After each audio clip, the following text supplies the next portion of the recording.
From the beginning, Ahmadiyya Muslim Jamaat had to encounter bitter opposition, not only from non-Muslims but Muslims too. The rapid success and spread of the Jamaat and the failure of these opponents led them to collude together to form a bloc in the shape of Majlis-e Ahrar-e Islam. This opposition reached new heights when in 1934 they took to the streets in Punjab, including those of Qadian, the birthplace of the promised Messiah ﷺ, and the headquarters of the Jamaat. The Ahrar held a large conference close to Qadian in September 1934, in which they made abusive, threatening, and inflammatory speeches. Their message was loud and clear. They would destroy the Jamaat and destroy Qadian brick by brick into rubble, and no trace would remain of Ahmadiyya Muslim Jamaat. The Ahrar, who are in the streets of Qadian, were now ready to break into the houses and sacred places of the Jamaat. The government officials did not take any steps to prevent this, but in fact, the Ahrar had the backing of some authorities. This was a difficult time for Ahmadis. However, Hazrat Musleh Maud radiallahu anhu advised them to remain calm and not to retaliate in any way, but to beseech Allah the Almighty for a way forward. On 23rd November 1934, Hazrat Musleh Maud radiallahu anhu made the announcement of the grand scheme, which he named Tehrik Jadid, the new scheme.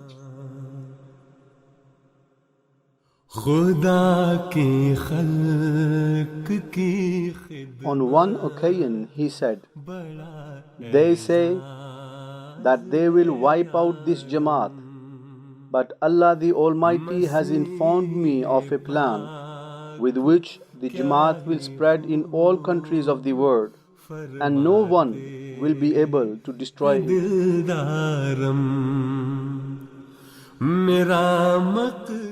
Huzur laid before the Jamaat an extensive program of guidance in the form of some demands. A list of those 19 demands is as follows. Live a simple life. Participate in spreading the message of Islam worldwide. Dedicate leave periods for the service of Jamaat. Dedicate your life to serve Islam Ahmadiyya. Dedicate your time during seasonal vacations or holidays for the service of Jamaat. Offer your children for lifetime work. Pensioners or retired people should offer themselves for the service of Jamaat. Dedicate part of one's income and property. Influential and learned Ahmadis should give lectures. Prepare rebuttal against adverse propaganda. Seek advice from the Jamaat when deciding about the higher education and future of your children. Develop the habit of working with your hands instead of depending on others. Jobless persons should not hesitate to take up even petty jobs. Promote Islamic culture. Keep the paths clean. Promote honesty in society. Protect women's rights. If possible, members should build houses in Qadian. Offer special prayers in order to succeed in these undertakings.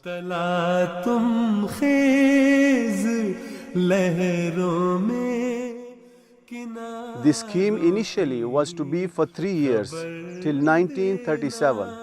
However, since the blessings for both the Jamaat and for the contributors were immense, Hazrat Musleh Maud radiallahu anhu decided that it should be ongoing.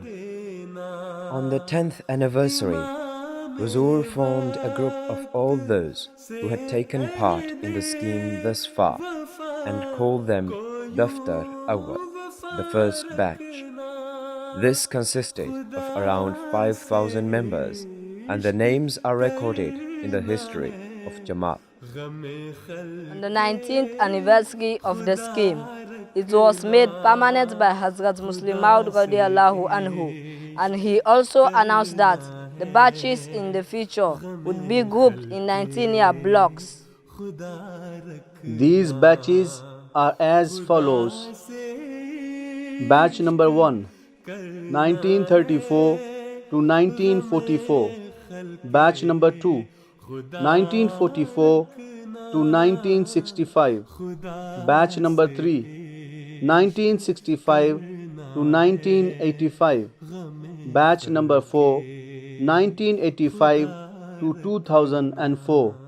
Batch number 5, 2004 to onwards. And presently we are in the 5th batch of Tehrike Jadid.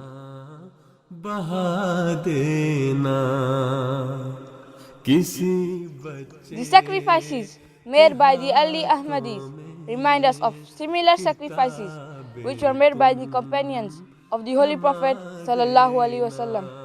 The Ahmadis were in no way rich, and when the scheme was started in 1934, Huzur demanded contributions totaling 27,500 rupees.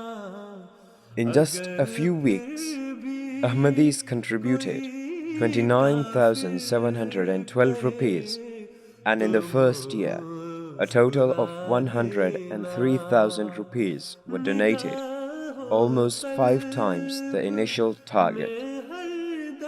Due to the background of the scheme and its importance, no Ahmadi should deprive himself of the blessings by not taking part in it. This point was stressed by Hazrat Musleh 𝐷𝐸𝐴𝐤 in one of his Friday sermons. He said, "Though one is free whether or not to join Tehrike Jadid, but if someone has the means to join it but does not do so, claiming the Khalifatul Masih has declared it to be optional, he will be brought to account either in this world or in the next."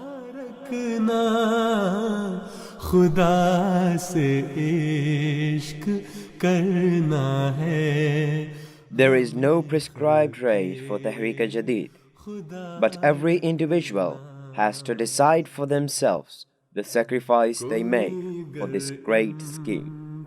But in doing so, it is necessary to bear in mind the importance and international significance of the scheme and its purpose to spread the true teachings of Islam throughout the world. To explain this further, consider what Huzur said in his Friday sermon of 4th November 1953. If someone pledges half of his monthly income, for instance, his income is 100 rupees, he pledges 50 rupees, then this will be considered a good sacrifice. And if someone pledges the amount totaling his full monthly income, we will understand that he has burdened himself in making the sacrifice. Our present Khalifa, Hazrat Mirza Masroor Ahmad 𝐴𝐤𝐷𝐸𝐴𝐤 said that every Ahmadi, old or young, male or female, should take part in the scheme, and new Ahmadis should also be made part of this blessed scheme, through which it became possible for them to get and accept the message of the promised Messiah ﷺ, so that they do not miss out the blessings that Allah continues to shower on the people who contribute for Tehrike Jadid. Parents should pay on behalf of their young children. Also, those family members who have passed away, you can pay on their behalf too, so that it becomes an ongoing charity contribution for them. 1st of November marks the starting of the year of Tehrik Jadid. All the Ahmadis are supposed to make their promises, and the elders should make these promises on behalf of their entire family. Some people do not make promises, putting forward this excuse that they do not know in what condition they will be in the future. It is totally wrong. We pledge for the sake of Allah the Almighty, and we should have faith in Him. He is the provider, and we should not make such excuses. Rather, we should follow the system of the Jamaat. After making the promises, we should try to complete our promises as soon as possible before the 31st of October, which marks the end of the year of Tehrik Jadid.